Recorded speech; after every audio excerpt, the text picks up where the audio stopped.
Photoshop CS6 is packed with new features.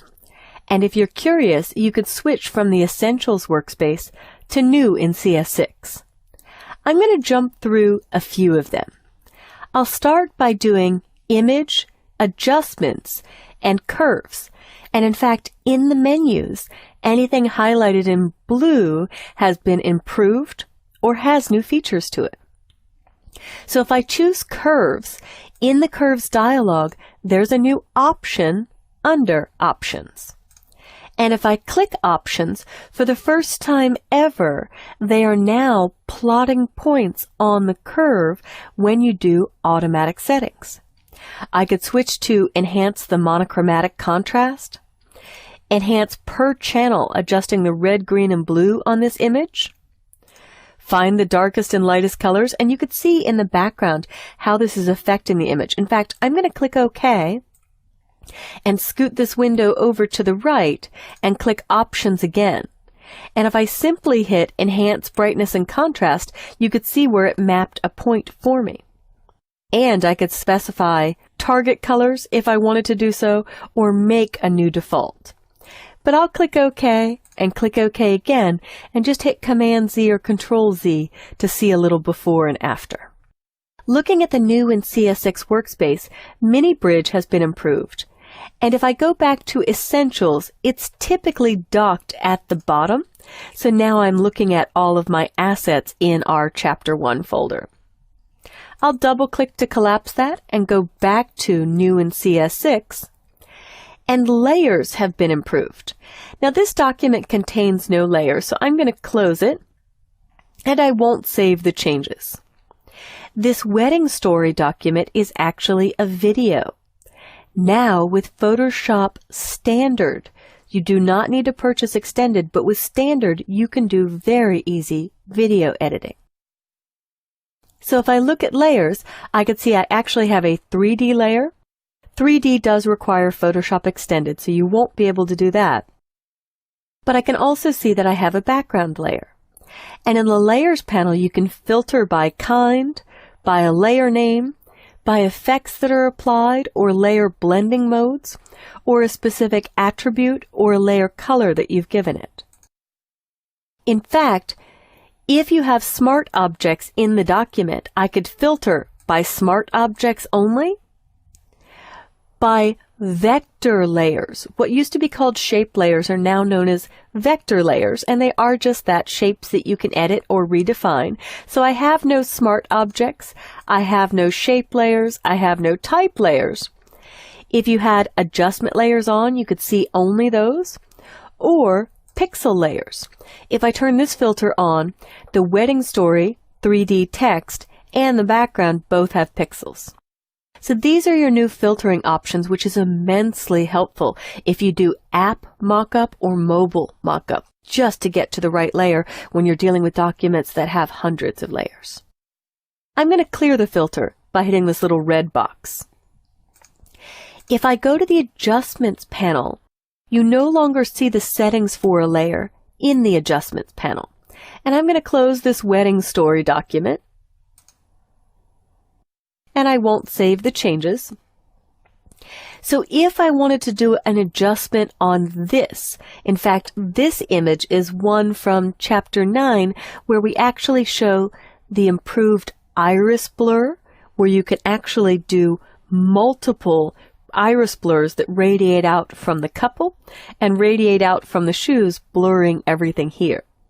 But if I wanted to add an adjustment layer, let's say to do a color overlay so it gets a hue over top of the image, I can pause over each icon in Adjustments until I find the exact one that I'm looking for.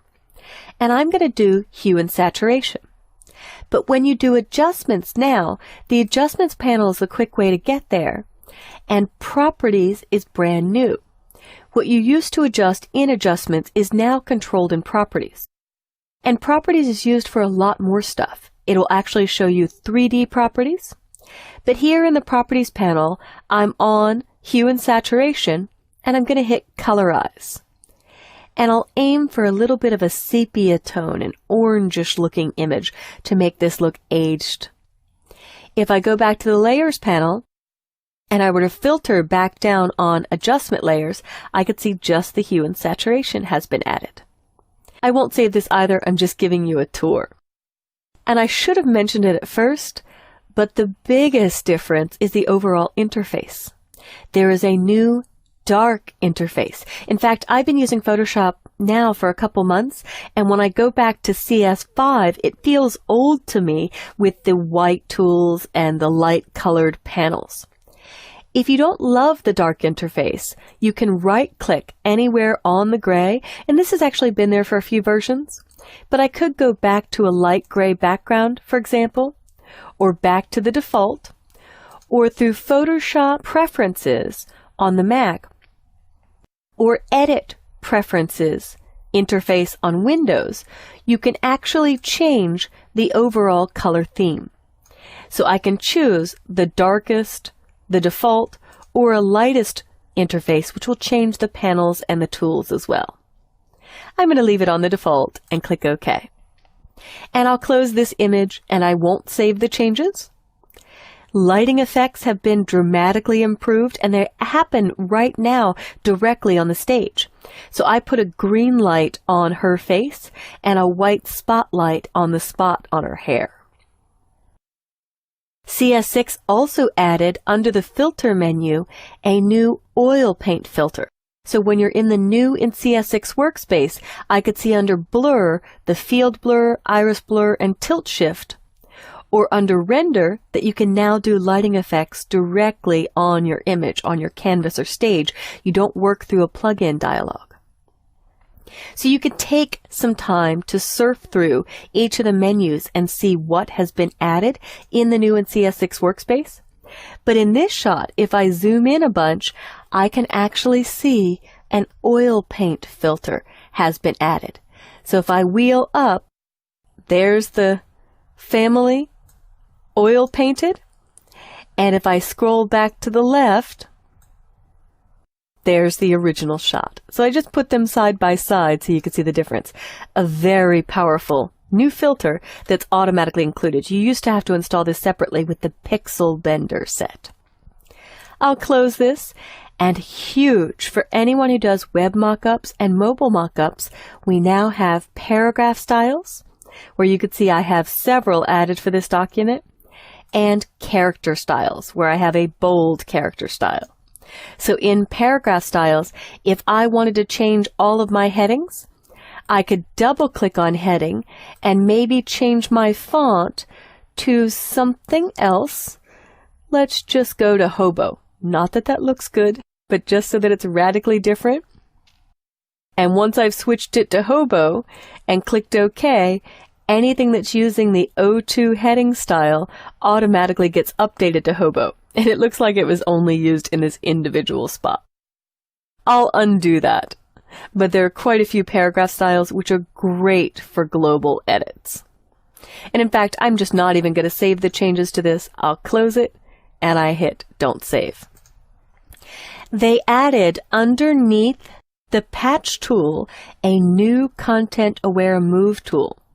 And all I did to move this couple from the right side of the image was select them and with Content-Aware Move, drag them to the left side. So this is the original shot. This is after the Content-Aware Move. And Repose is now gone. In the Layers panel, I have a 3D layer. And if I select the 3D object with the Move tool, all my 3D tools are now on the Move tool. They aren't separate tools on the toolbar, because that's really what you're doing, is moving the 3D object. And the Properties panel shows information relative to 3D objects. The brushes have been improved and there's more options. There are more brush presets. In fact, they've included a number of John Derry, D-E-R-R-Y. He had brush presets that he was providing for years that are now included out of the box. So Google John Derry, D-E-R-R-Y, and you'll see some outstanding use for Photoshop brushes. The timeline got a lot easier, and if I'm in the Essentials workspace at the top, you'll see that the mini bridge and timeline are now together at the bottom left on my window. And those are most of the new features in Photoshop CS6. So take some time to switch to the new in CS6 workspace, surf through your menus to see what's improved and what's added. And I should mention for the photographers out there, Contact Sheet is back. It's no longer a separate install. You can build Photoshop contact sheets by pointing to a folder of images. But take some time, surf through the menus, look at the panels on the right to see what is improved and what is changed, and I'm sure you'll love Photoshop CS6 as much as I do.